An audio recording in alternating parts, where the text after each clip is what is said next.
Bien-aimés dans le Seigneur, que la grâce du Seigneur Jésus-Christ soit avec nous tous. Je suis le frère Sob Thierry Blanchard et je vous parle depuis le Cameroun. Je suis très content et très ravi de partager avec vous en ce jour ce témoignage ou encore ce message que le Seigneur a donné au plus petit d'entre nous, Kevin Diomo, qui n'avait que 17 ans. Avec un seul sujet de prière, c'était de voir son père, parce qu'il se disait toujours « Je veux voir mon père ». Le père dont on me parle, le père dont la Bible me parle, je veux le voir. Et donc, il a été ravi jusqu'au 3e ciel, comme la Bible le mentionne, à 2 reprises. Soyez bénis pendant que vous écoutez ce témoignage et que le Seigneur Jésus-Christ, à travers sa grâce, touche davantage de personnes et que davantage de personnes se donnent à lui. Voici donc le témoignage. Le 25 juin 2017, alors que je me trouvais encore dans l'assemblée où nous venions de célébrer le culte de dimanche, je reçus un message de Kevin, le petit en question, qui m'informait qu'il avait été ravi en esprit jusqu'au 3e ciel. Parce que rappelons qu'à cette époque, il était en vacances, il avait commencé son jeûne dans la ville où nous étions, notamment la ville de Bouddha, c'est dans l'ouest du pays. Il s'était déplacé pour Yaoundé, où il était en vacances, et pendant ce temps, il continuait son jeûne. Et donc, c'est au téléphone qu'il me racontait tout ce qu'il avait vécu en esprit. Je ne fus pas surpris parce qu'il me confiait déjà quelques jours auparavant que lors de ses prières, il ressentait la présence de Dieu. Cette présence se manifestait par une lumière blanche qui devenait de plus en plus intense au fur et à mesure qu'il persévérait dans la prière et le jeûne. Nous discutâmes au téléphone durant toute la journée en question afin qu'il me racontât tout ce qu'il avait vécu durant cette expérience pour que je misse cela par écrit. Voici donc son récit. Ça y est, Blanchard, j'ai vu le Seigneur Jésus-Christ et je viens de me réveiller. J'ai commencé à prier aux environs de 19 heures et pendant longtemps, j'ai prié en langue. La lumière que j'avais l'habitude de voir devenait de plus en plus forte et augmentait en intensité aussi longtemps que je priais jusqu'au moment où je sentis qu'elle m'aveuglait.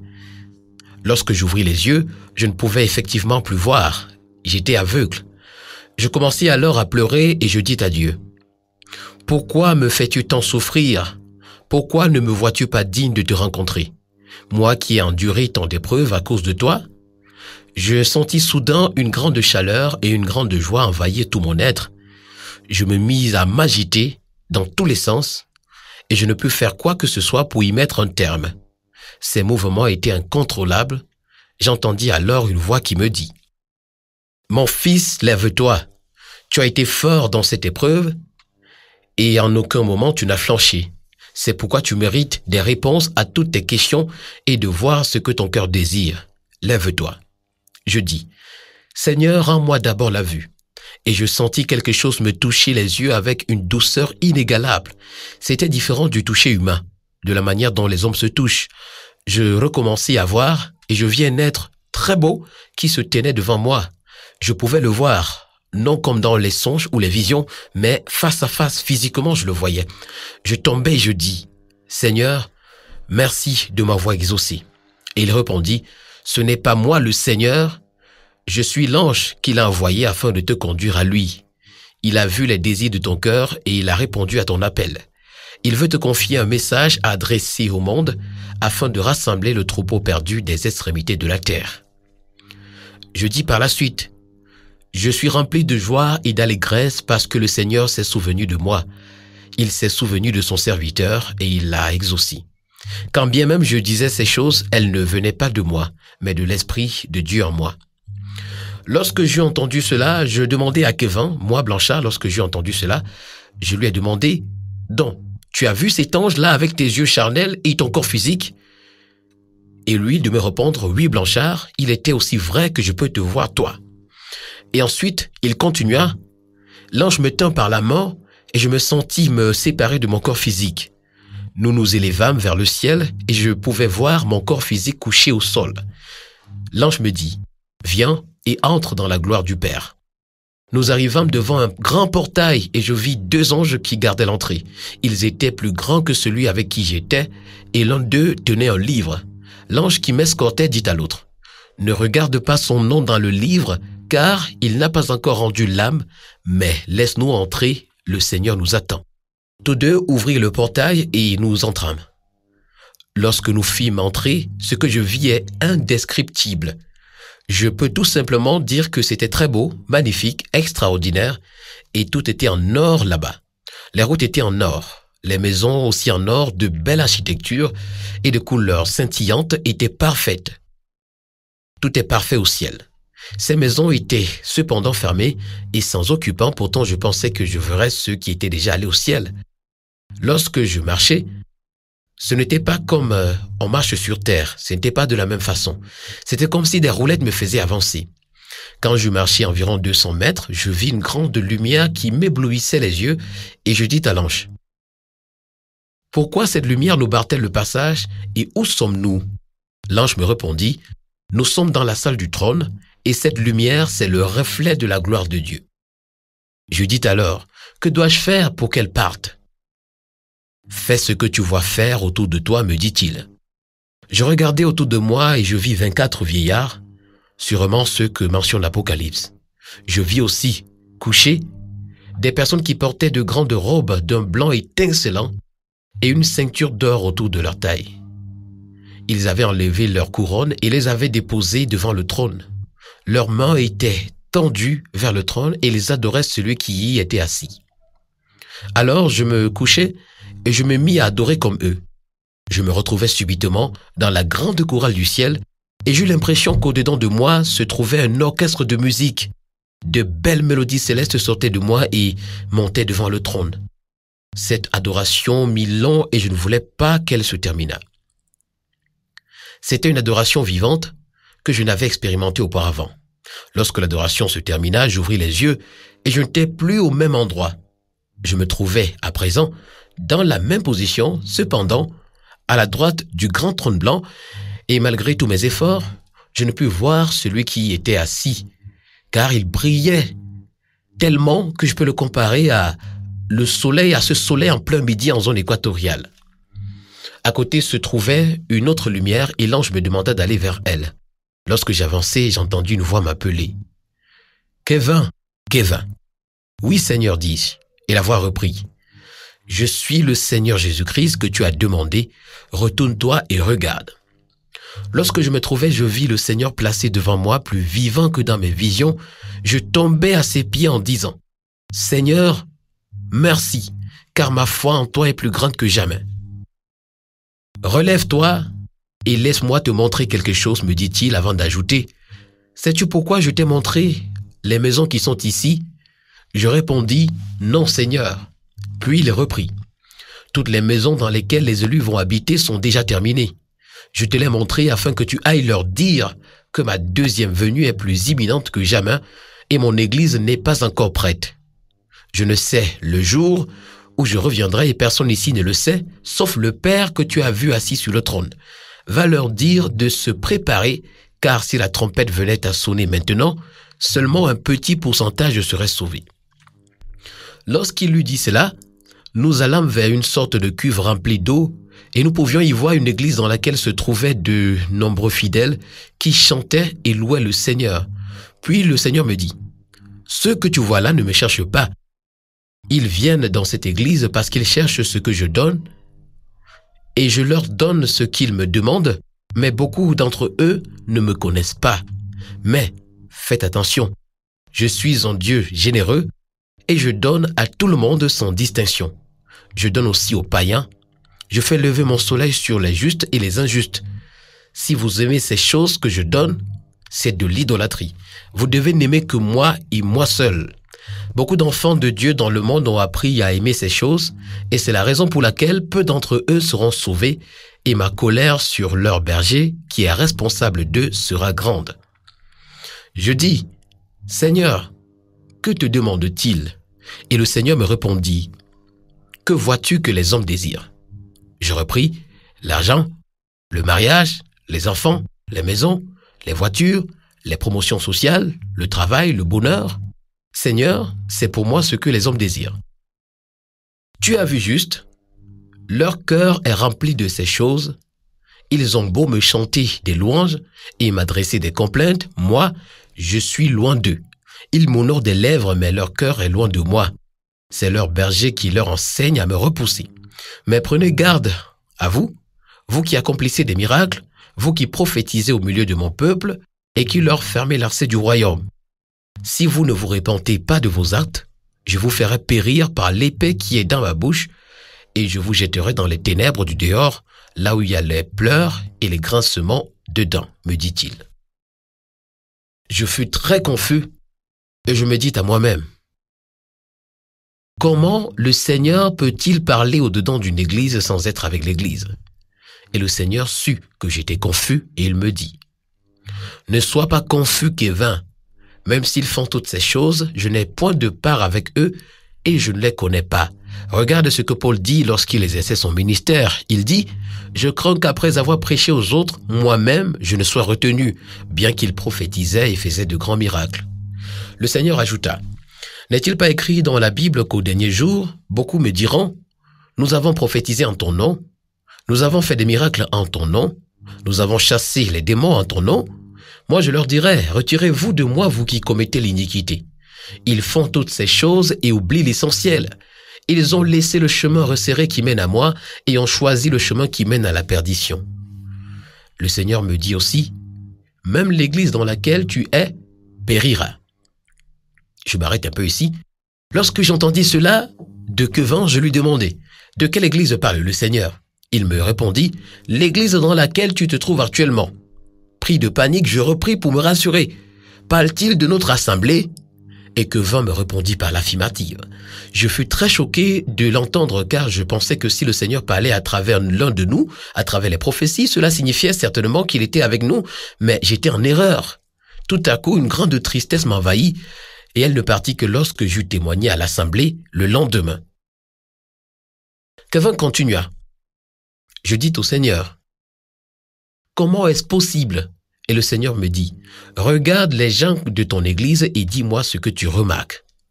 Du haut du ciel, je vous vis Blanchard, toi et les autres, en train de prier et chanter, et je dis au Seigneur, Seigneur, je ne vois rien d'anormal, mis à part le fait qu'il t'adore. Et le Seigneur reprit, regarde encore et sois attentif. C'est alors que je vis les pensées de plusieurs personnes qui se trouvaient à l'assemblée. Leurs pensées étaient ailleurs. Et ce qu'ils désiraient, c'était avoir la guérison, renverser l'autel de Jézabel dans leur maison, dans leur famille, dans leur vie, dans leur mariage, etc. N'est-il pas juste de combattre les démons? Pourquoi les en veux-tu? Demandai-je au Seigneur. Mais il me répondit en ces termes. Ils veulent détruire l'autel de Jézabel pour améliorer leur vie, leur mariage, leur famille, leur maison. Ils ne comprennent pas que je ne suis pas venu améliorer leur vie, mais que je suis venu leur donner l'accès au royaume des cieux. Ils ne cherchent pas le royaume des cieux, mais plutôt à améliorer leur vie sur terre. Ils ne désirent pas le royaume, mais ils désirent une vie épanouie. Mais je vous le dis, les véritables enfants de Dieu ne désirent pas ces choses. Ce sont les païens qui les recherchent. Les véritables enfants de Dieu désirent connaître leur Père et avoir son royaume. Je vous le dis, vous devez être différent des païens en toutes choses pour être enfant de Dieu, même dans la manière de se vêtir. Or, regarde comment ceux de ton église se vêtissent. Ils portent les vêtements des païens. Ils ont sur leur corps les instruments du malin. Ce serait vraiment triste pour une personne d'être refusée d'entrer dans le royaume des cieux à cause de son habit, de sa chaussure ou de sa coiffure. Faites attention. Le Seigneur me dit ensuite, regarde où ils iront. Et je vis les gens en enfer avec les talons, les ballerines, les pantalons destroy, les pantalons bobaraba, les pantalons de femmes, les collants, les t-shirts avec tête de mort devant, les bracelets, les colliers, les boucles, les mèches extensibles, les coiffures dites crêtes, Kangol, Cisco, Plateau et tellement de choses. Le Seigneur me dit, sais-tu d'où toutes ces choses proviennent? Je répondis, non Seigneur. Et il répliqua, toutes ces choses proviennent du malin, et il les utilise pour séduire mon peuple. N'est-il pas écrit dans la Bible, les femmes ne doivent pas porter les vêtements d'hommes? Pourquoi ignorez-vous cette parole? Pourquoi vous occupez-vous de votre corps qui va retourner à la poussière et négligez-vous votre âme qui périra pour toujours en enfer? Votre âme n'est-elle pas plus importante que votre corps? Beaucoup d'entre vous, en ces temps de la fin, avaient l'intelligence voilée. Priez afin d'avoir le discernement. Aujourd'hui, mes serviteurs, au lieu de prêcher ces choses pour sauver les âmes, prêchent ce que les hommes aiment entendre. Je te le dis, ils auront leur récompense. Si vous prêchez ce que j'ai demandé, beaucoup quitteront vos églises et s'en iront. Mais aujourd'hui, vos églises sont remplies de païens. À quoi vous sert-il de gagner le monde et de perdre votre âme? Retirez le moindre péché du milieu de vous et séparez-vous de tout ce qui est impur, car seuls les saints hériteront du royaume des cieux.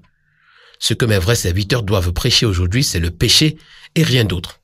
Ils doivent centraliser leur évangile sur le péché, car les premières choses sont passées.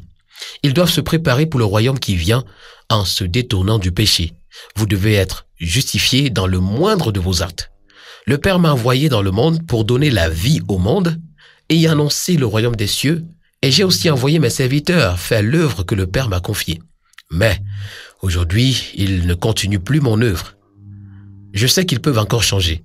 C'est pourquoi je t'envoie vers eux. Va leur donner mes avertissements. Dis-leur que tout est déjà prêt et que je viens déjà. Le Seigneur me dit encore, tout ce qui est extravagant est mal à porter. Le Seigneur ajouta, toute église qui n'a pas pour mission d'aller au ciel est une église païenne. Toute église qui ne prêche pas le royaume des cieux, qui ne se prépare pas à mon retour est une église païenne. Sachez donc à présent dans quelle église vous êtes. Vous devez être saints afin de refléter votre Père qui est saint. Vous devez être saints parmi les hommes, me dit-il. Le Seigneur m'a encore dit, débarrassez-vous de l'idolâtrie de vos cœurs. Je suis un Dieu jaloux. S'il y a quelque chose qui dispute la place avec moi dans votre cœur, je serai le premier à partir. Je ne veux pas 90% de votre amour, ni même 99%, mais je veux tout votre amour et toute votre affection. Beaucoup de chrétiens ne seront pas sauvés à cause de l'idolâtrie des cœurs. Le Seigneur me montra 5 serviteurs qui priaient et chantaient dans une église. Le premier dit, « Je déclare par le feu que tout esprit de pauvreté qui bloque mes affaires soit consumé au nom de Jésus. » Le second priait ainsi, « Que tout autel de Jézabel qui a été placé dans mon foyer pour bloquer l'enfantement soit consumé par le feu au nom de Jésus. » Le troisième disait ceci, « Je plonge toutes mes affaires, ma famille, mes enfants, ma santé dans le sang de Jésus et que tout esprit démoniaque qui a pris place dans n'importe quel secteur que je viens de citer soit consumé par le feu au nom de Jésus. » Le quatrième dit, « Je déclare que les plans diaboliques tissés par Satan, placés contre moi dans toutes les choses que je vais entreprendre, soient détruits au nom de Jésus. » Voici la prière du cinquième. Seigneur, donne-moi la richesse et détruis tout esprit de pauvreté dans mon travail, parce que l'or et l'argent t'appartiennent, et parce que, Seigneur, lorsque je donne mon offrande, je donne toujours plus que j'en ai, et je paie toujours mes dîmes.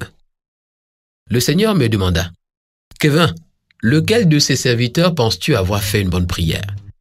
Je répondis, je pense, Seigneur, que le quatrième a bien prié.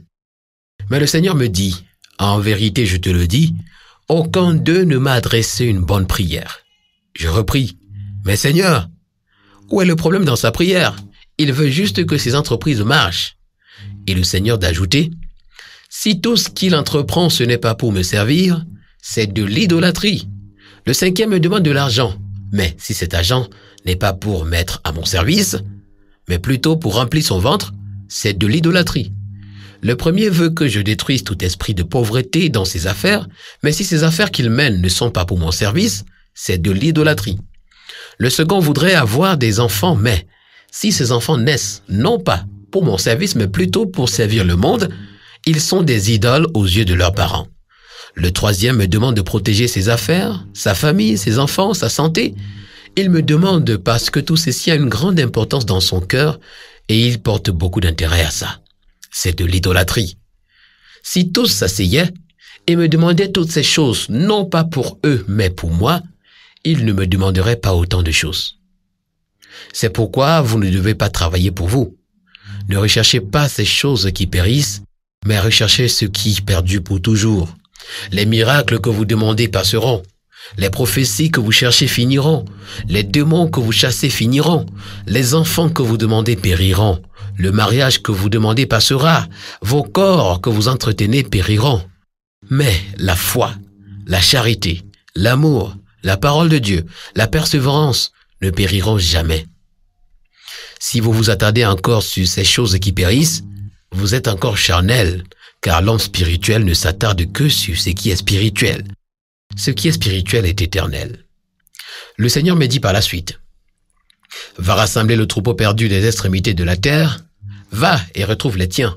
Recommence à te nourrir et je te révélerai d'autres choses lorsque le moment viendra. » L'ange qui m'escortait tint ma main et je me retrouvai dans ma chambre couchée.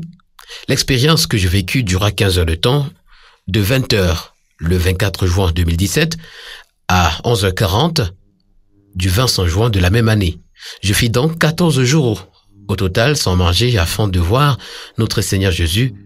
J'attends le prochain enlèvement avec impatience. Bien-aimé, je suis le frère Sob Thierry Blanchard, celui qui témoigne, mais je vais encore rappeler que ce témoignage, le Seigneur ne me l'a pas donné à moi directement. À cette époque, j'étais plus âgé que Kevin, lui n'avait que 17 ans, et j'étais enseignant.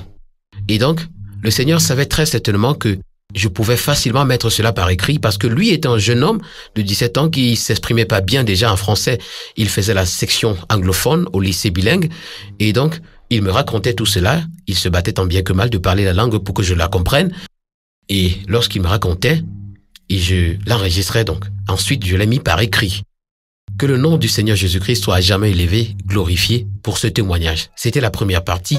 Le Seigneur a encore visité Kevin dans une autre partie que je vais également vous décrire.